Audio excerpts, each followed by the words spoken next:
Alright guys, in today's video what I want to do is have another discussion with you guys, but this time I want to talk more about the big acquisition news that dropped yesterday.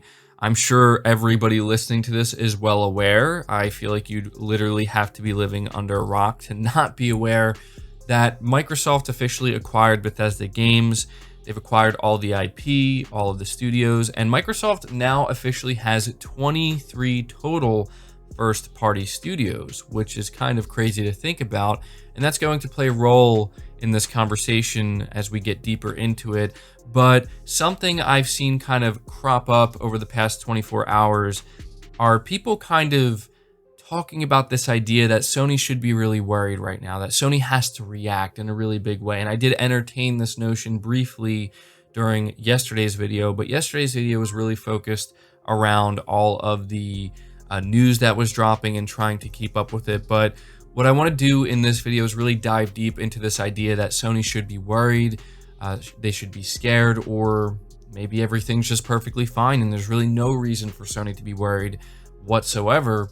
Maybe they don't even care. So I think it will make for an interesting discussion. I've seen a lot of you guys talking about this. So before we get into it, do me a favor, make sure you leave this video a like if you do end up enjoying it. It really helps it out a lot. Subscribe to the channel if you're new and you like discussion-based videos like this, and hit that bell notification icon. And so I want to ask you guys a question, and I want you to leave your thoughts down in the comments below. How do you think Sony is reacting to this situation? Do you think when this news dropped, Sony suddenly was panicking or freaking out a little bit, starting to think that, uh-oh, we got to make something big happen really soon? Or do you think that maybe they didn't really care that much and they're like, wow, yeah, this is very big, but we're pretty comfortable and confident in the position we're sitting in right now and where we are? Be sure to leave your thoughts down below. I'm going to be interested to see what you guys have to say. But for me personally, I don't think Sony really has much to worry about here, at least not right now, because the interesting aspect to this acquisition is it's going to take quite some time before we really start feeling or seeing the effect unfold. A lot of the games that Bethesda currently has in development, the bigger games, the games that people are really kind of highly anticipating, such as Starfield, the next Elder Scrolls, games like that. And Phil Spencer did yesterday reference multiple games that he has learned about that are in development over there at Bethesda but have yet to be revealed. Considering just how far out Starfield and especially the next Elder Scrolls game is currently, I have to imagine that the games he's referencing are even further out than that. And that's just it right there, is right off the bat, you're not going to feel the effects of this immediately. It's going to take some time. But that is the big question, is does Sony feel nervous? Are they shook? Are they scared at the idea that the next Elder Scrolls might not release on the PlayStation platform, that Starfield might not release on the PlayStation platform? Starfield in particular is very interesting because Imran Khan revealed yesterday that, you know, if he's to be believed, that Sony was apparently trying to get some type of timed exclusivity deal done with Starfield, which is very interesting. That's obviously off the table and not going to happen. And now it seems like Starfield might not even come to the PS5 at all whenever it does release. So a really interesting turn of events there. But truthfully, guys, I don't think Sony's that worried. Now, I'm not downplaying this. I want everybody to understand that. If you listen to my video I put out yesterday, I made it very clear that this is a massive acquisition by Microsoft and it's great for them.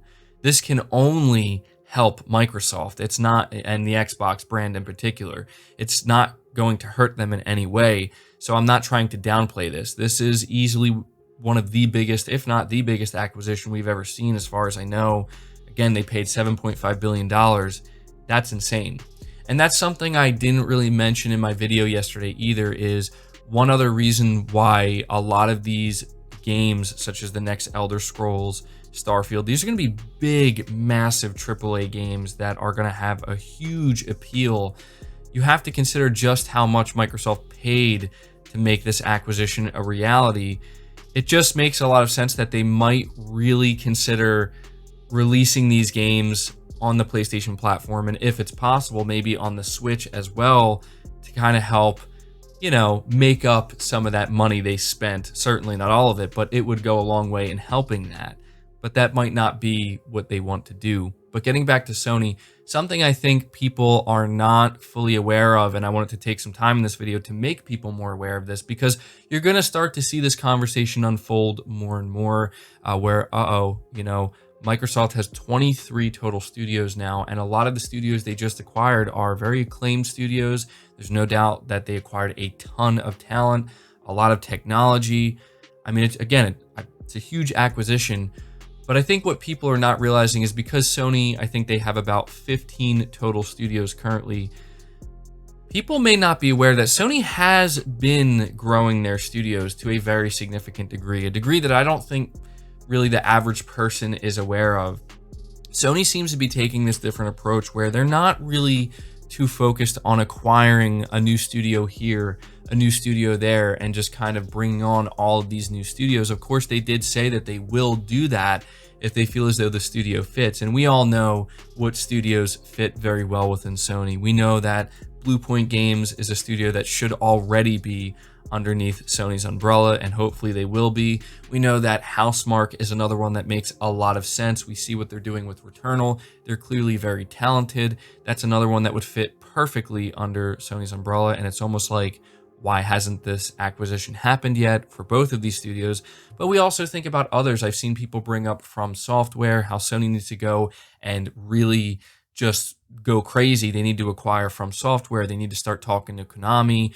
Konami was trending yesterday after this news dropped because that's what people were saying is, Sony, look at what Microsoft just did. You need to go acquire Konami. Now, I would love that. I think that IP such as Metal Gear Solid, Silent Hill, Castlevania, all these beloved IP would fit perfectly also underneath Sony's umbrella with their studios. I think they could really do some great things there, but we have to stay within the realm of not necessarily possibility, but we really got to keep it grounded here. We have to understand that who's to say that Sony didn't already try to make this happen? In order for Sony to acquire a studio, or not a studio, but a company such as Konami or even their IP, Konami has to be willing to sell that. And, Konami just, it doesn't really make sense for them to want to just let go of that.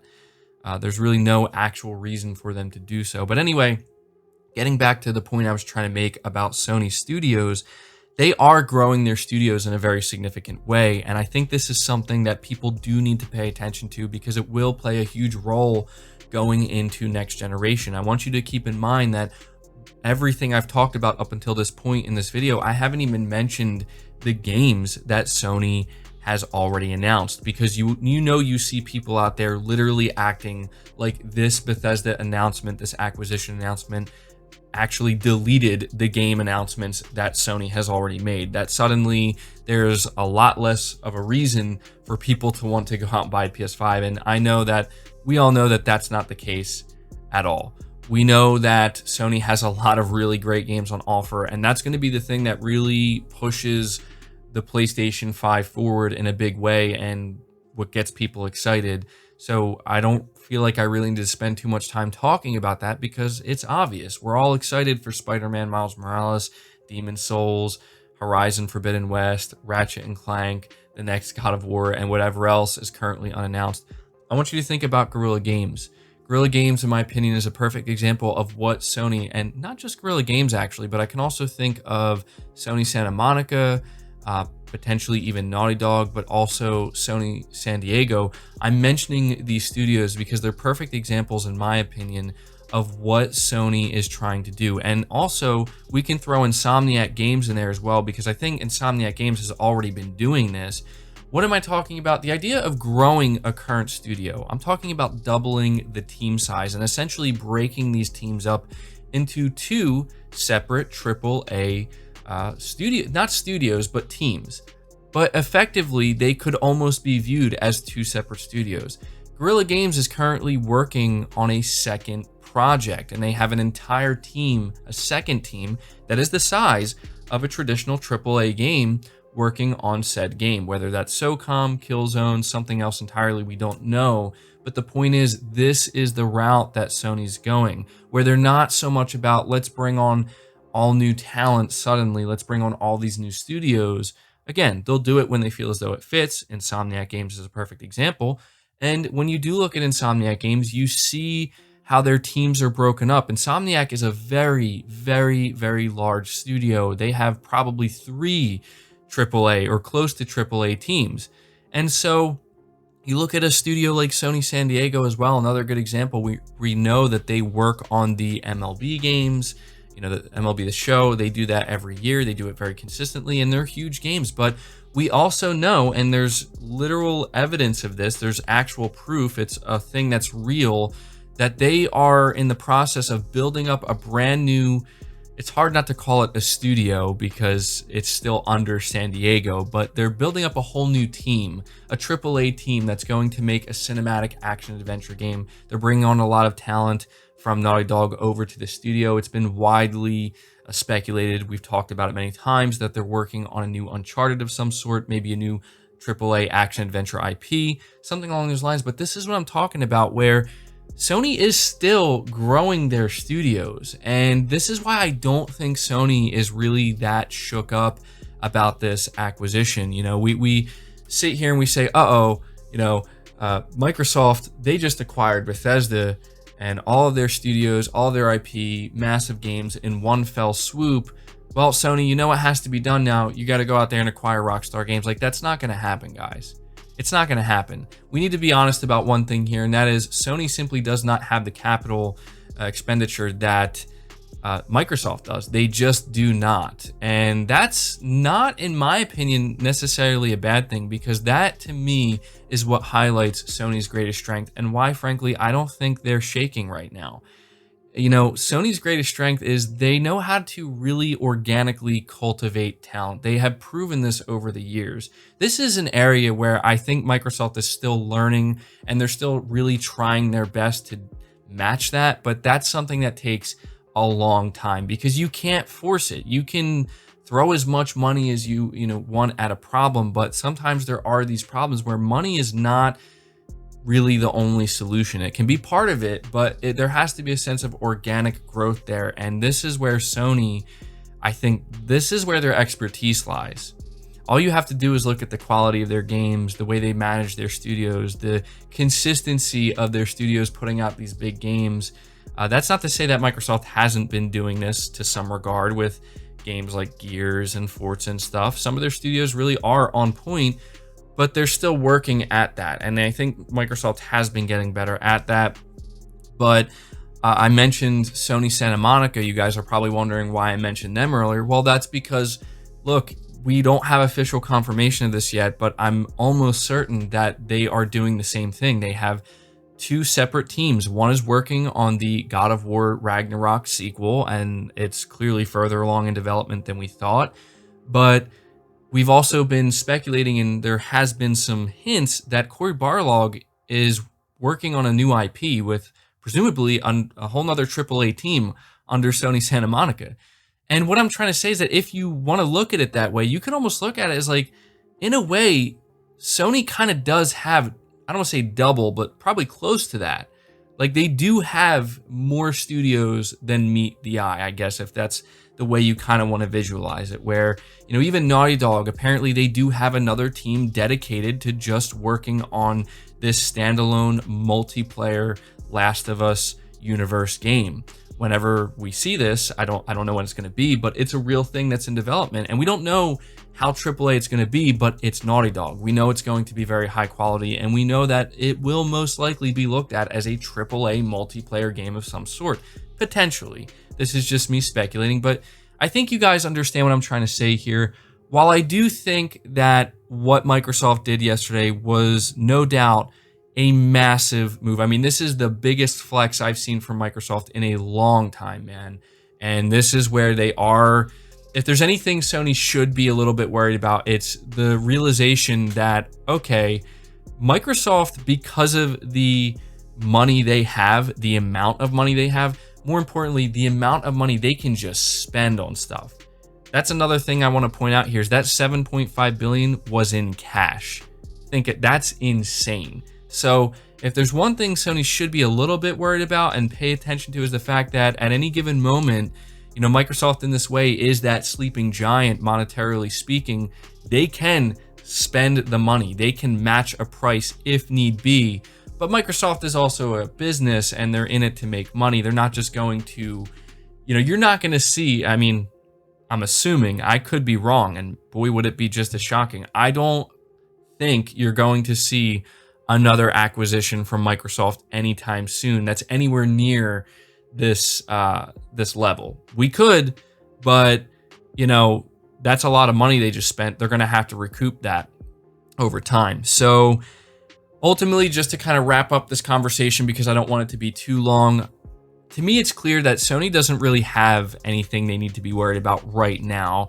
In the long run, they might have to worry about not getting games such as Starfield or the next Elder Scrolls or whatever may be beyond that, the next Doom game, the next Wolfenstein game. There's a lot of people who love Bethesda's games, although you could argue maybe Bethesda has kind of fallen off in recent years. That's another conversation maybe we could have during the podcast this upcoming Sunday. That's something I've seen kind of thrown around a lot, but I think Sony's in a really good position.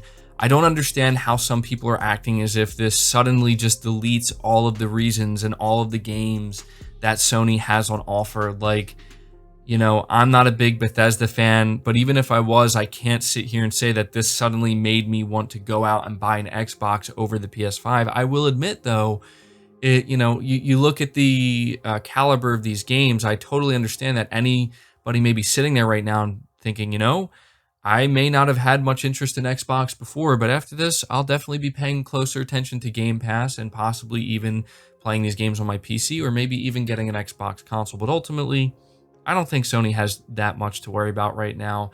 They should maybe consider what their next move is acquisition-wise. And who knows, maybe Sony held something back because they had some type of inside knowledge that this was something that was going to go down. But that's going to do it for the video, guys. It definitely turned out longer than I wanted it to, but I hope you did enjoy it. I really do like doing these discussion-based videos. It seems like you guys really like them as well. So again, leave your thoughts down in the comments below. Leave the video a like if you did enjoy it. If you do like these discussion-based videos and you want more of them, subscribe to the channel if you're new and haven't already. Hit the bell notification icon so you never miss an upload, and feel free to share this video out on top of all that. But until next time, guys, take care.